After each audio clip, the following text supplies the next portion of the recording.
మేము మనమందరం కలిసి ప్రభుత్వం అమలు చేస్తున్న సంక్షేమ పథకాలను ప్రతి ఇంటికి చేర్చాలి. ప్రభుత్వం రచిస్తున్న అభివృద్ధి ప్రణాళికలను ప్రతి వేదిక మీద మనము చర్చకు పెట్టాలి.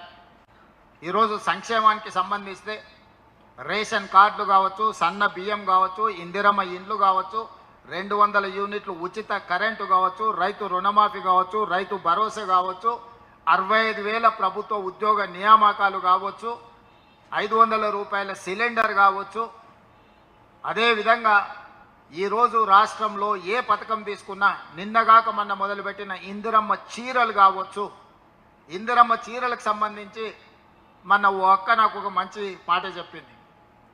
అందులో చాలా లాజిక్ నాకు కనిపించింది. మీరందరూ కూడా ఆ విషయం మీద దృష్టి పెట్టాలి. ఆనాడు కేసీఆర్ ఉన్నప్పుడు బతుకమ్మ చీరలు ఇస్తే ఏ అక్కకు చీరిస్తే ఆ అక్క బండబూతులు తిట్టేది కేసీఆర్ను, కేసీఆర్ కుటుంబాన్ని. ఇంత పనికిమాలిన చీరలు మాకిస్తారా, వాళ్ళు ఇట్లా కట్టుకుంటారా, ఇవి తీసుకెళ్ళి చైన్ల కాడ కాపలాగా పిట్టలు రాకుండా కట్టుకుంటున్నాం, ఇంత పనికిమాలిన చీరిస్తారా అని ఎంతమందికి కేసీఆర్ బతుకమ్మ చీరలు ఇస్తే అంతమంది కేసీఆర్కు శాపనార్థాలు పెట్టారు. ఇప్పుడు మనం ఇందిరమ్మ చీరలు ఇచ్చినాం. 90% పైగా చీరలు అందినే, 10% రాలేదు. వచ్చిన వాళ్ళంతా సంతోషంగా ఉన్నారు, ఇంటికాడ పోయి చీర కట్టుకొని పండుగ చేసుకున్నారు. రానోళ్ళు మనల్ని తిడుతురు. అయ్యా ఏమైంది అయ్యా రేవంత్ రెడ్డికి నాకు చీర ఇస్తే తక్కువైతుండేనా, సారే గా అక్కలకే ఆ చెల్లెళ్ళకే పెడతాడా, చీర పెడితే మేము కూడా సారె పండుగ చేసుకుంటాం కదా, మాకెందుకు ఇవ్వలేదు అని చెప్పి ఆనాడు వచ్చిన వాళ్ళందరూ కేసీఆర్ను తిడితే ఈనాడు రానోళ్ళందరూ మనల్ని తిడుతురు. అందుకే జిల్లా పార్టీ అధ్యక్షులకు నా సూచన, 1,000,000 మందికి 1,000,000 చీరలు ఇవ్వాలని పెట్టుకున్నాం. గ్రామీణ ప్రాంతాలలో 65 లక్షల మంది మహిళలు ఉన్నారు. 65 లక్షల మందికి 18 ఏళ్ళు పైబడ్డ ప్రతి ఆడబిడ్డకు చీర రూపంలో సారె పెడుతుంది ఇందిరమ్మ ప్రభుత్వం. ప్రతి ఒక్కరికి చీర చేరే విధంగా మీరు చర్యలు తీసుకోవాలి.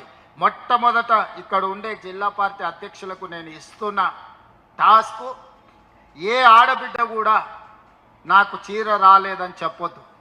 ఏదైనా ఒక ఆడబిడ్డ చీర రాలేదు అని చెప్తే ఆ అధ్యక్షుడు పనిచేస్తలేడని నేను లెక్క రాసుకుంటా.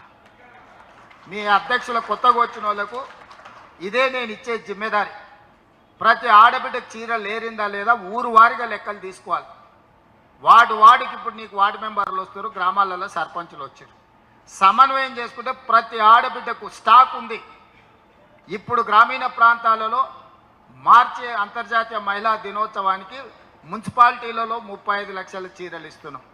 గ్రామీణ ప్రాంతాలలో 65 లక్షలు ఇప్పుడు రెడీగా ఉన్నాయి. డిసెంబర్ 9 లోపునే పూర్తి చేయాలనుకున్నాం, పూర్తి కాలేదు. ఇప్పుడు మీరు ఇది పూర్తి చేసుకోవాలి డిసెంబర్ నెలల్లో.